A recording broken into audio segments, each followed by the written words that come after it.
Ibu Bapak, saudara-saudari, Romo, rekan-rekan muda tercinta, adik terkasih, selamat pagi untuk kita semua.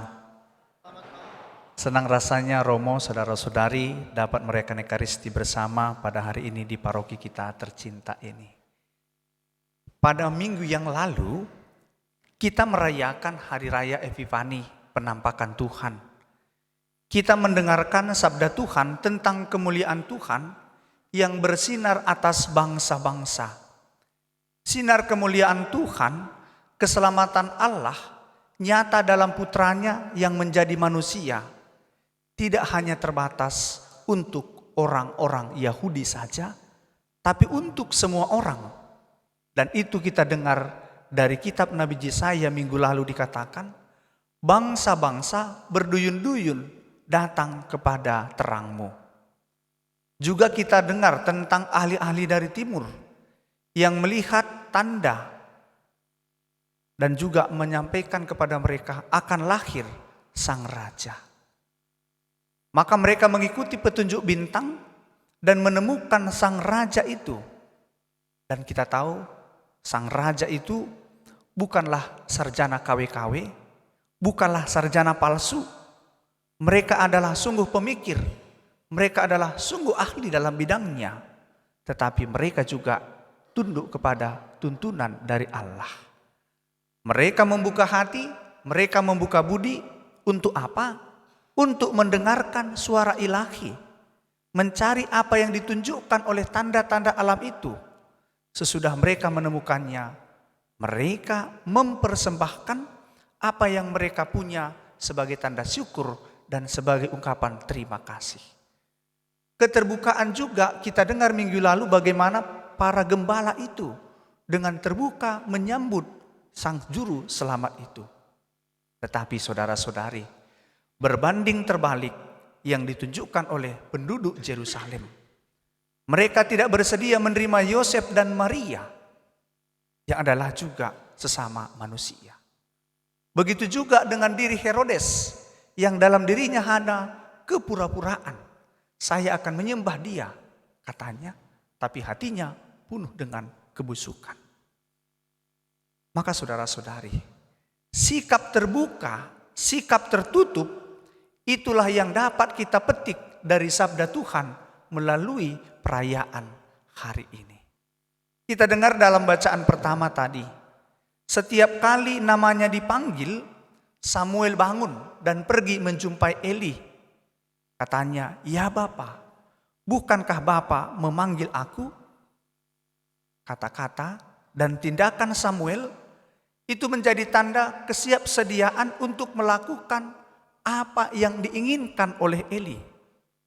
Memang Samuel belum menangkap arti dan tujuan panggilannya sampai 3 kali dia dipanggil. Sedangkan Eli sudah mengenal suara itu dan sudah mengerti dengan peristiwa itu. Peristiwa itu saudara-saudari menunjukkan keadaan Eli sudah parah.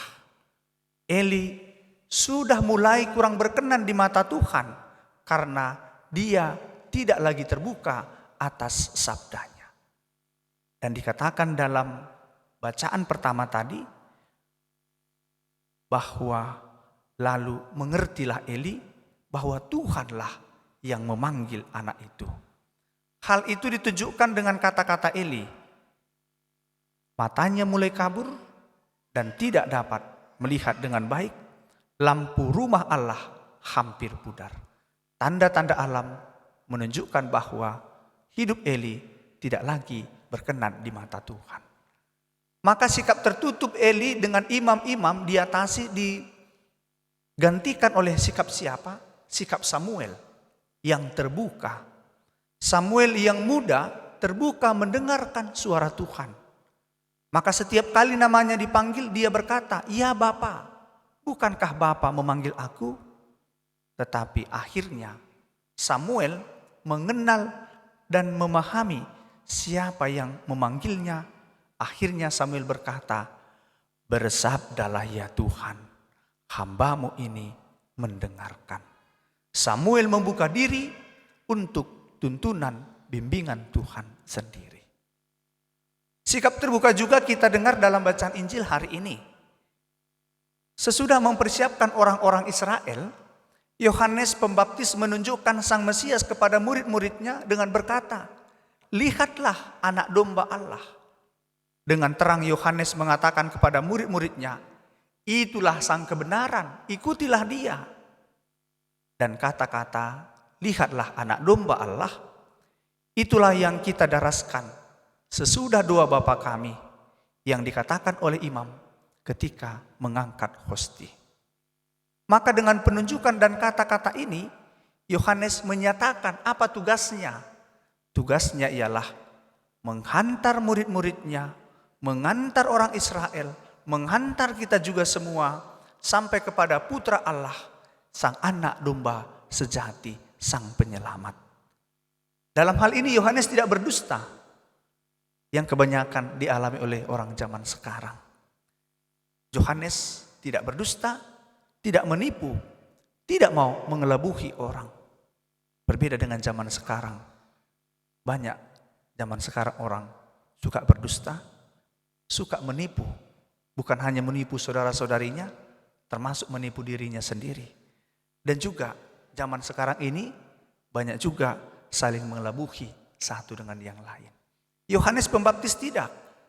Dia memberi kesaksian bahwa bukan dialah Mesias itu. Dia hanya mengantar, menunjukkan siapa Mesias itu kepada yang lain. Yohanes hanya mengakui bahwa dia hanya suara yang berseru-seru di padang gurun. Yohanes menunjuk kepada Yesus, itulah juru selamat.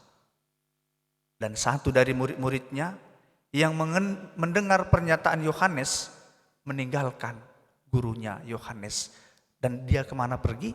Mengikuti Yesus.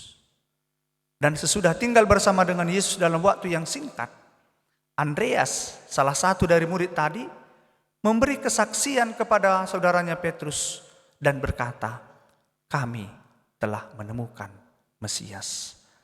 Mendengar kata-kata ini saudara-saudari, penyaksian adiknya Petrus mengambil sikap untuk juga mengikuti Petrus. Petrus terbuka juga menerima penyaksian dan mau menjadi murid Yesus. Maka saudara-saudari, sabda Tuhan hari ini berbicara tentang dua sikap yang berbeda terhadap panggilan dan suara Tuhan. Ada yang tertutup, ada yang terbuka. Eli dan anak-anaknya mulai tertutup hatinya terhadap suara Tuhan. Sedangkan Samuel, Yohanes Pembaptis, Andreas dan Simon hatinya terbuka terhadap suara dan panggilan Tuhan. Maka dalam memulai tahun yang baru, tahun 2024 ini saudara-saudari, kita ditantang. Untuk apa? Untuk panggilan atau tawaran Tuhan. Bagaimana sikap kita? Apakah kita tolak? Apakah kita terima? Apakah hati kita terbuka terhadap suaranya? Atau tetap saja tertutup hati kita mendengar suara Tuhan yang berkata, "Akulah anak domba Allah sejati."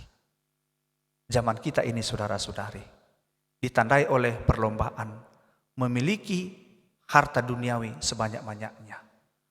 Orang makin tertutup, orang makin tidak mau mendengarkan bisikan suara hatinya. Orang makin tuli, orang makin tidak peduli kepada yang lain. Dalam keluarga juga semakin hari semakin kurang kepedulian. Suami sudah mulai tidak peduli kepada istri. Istri juga tidak peduli dengan suami, dan begitu juga orang tua tidak terlalu memberikan hati juga untuk anak-anak, dan anak-anak juga asik dengan dirinya sendiri. Dan orang berkuasa makin menginjak orang kecil. Orang berkuasa makin menunjukkan kuasanya dengan menginjak orang miskin. Maka akhirnya orang banyak mempertanyakan, kalau demikian apa gunanya beriman? Kalau hanya jatuh kepada kepura-puraan. Nampaknya orang beriman, tapi titik-titik saudara-saudari. Paus Fransiskus pernah mengatakan demikian. Bagaimana mungkin seseorang membunuh dengan menyuarakan nama Tuhan? Bagaimana mungkin orang menindas menyuarakan nama Tuhan? Bagaimana mungkin kita mengatakan kita orang beriman, tapi dalam diri kita tidak ada kepedulian, tidak ada kasih saudara-saudari. Maka mari kita sadari, seperti dikatakan dalam bacaan kedua kepada surat Paulus kepada jemaat di Korintus, bahwa badan kita, diri kita ini adalah bait Allah, suci. Maka kita pakailah ini untuk mengantar orang sampai kepada Sang Mesias itu dengan hidup kita, dengan cara kita. Mari menjalani tahun ini juga dengan sikap terbuka atas suara Tuhan dan juga atas suara saudara-saudari kita. Samuel membuka hati, membuka diri, Andreas juga, kita juga mampu membuka hati, membuka diri untuk suara Tuhan. Tuhan kiranya memberkati kita semua. Amin.